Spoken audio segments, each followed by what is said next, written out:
আমরা জয়ী হয়েছে বলছি না, কিন্তু আমরা বলছি আমরা বাংলাদেশের জনগণের আস্থা অর্জন করেছি।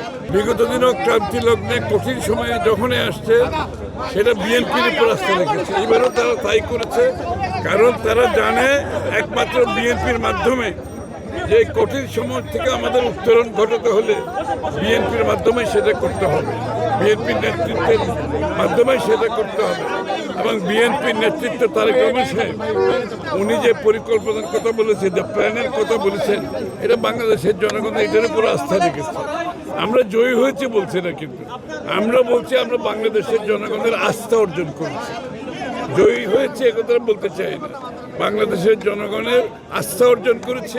আস্থাটা রাখতে হবে, এটা অনেক বিশাল কাজ। আপনারা সবাই দোয়া করবেন।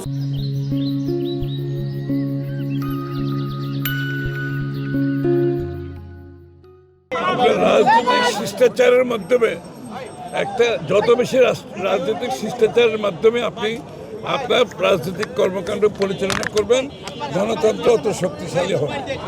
এবং আমরা যে গণতন্ত্র বাংলাদেশের মানুষের রাজনৈতিক সাংবিধানিক গণতান্ত্রিক অধিকারের কথা বলছি, সেটা রাজনৈতিক শিষ্টাচার অত্যন্ত গুরুত্বপূর্ণ। সেটার ক্ষেত্রে সেটা সংসদের ভিতরে হোক আর বাইরে হোক।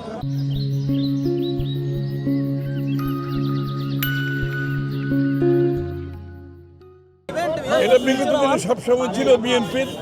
আমরা কোনো কান্ট্রি সেন্ট্রিক, কোনো দেশ কেন্দ্রিক আমাদের কোনো পররাষ্ট্রনীতি নাই।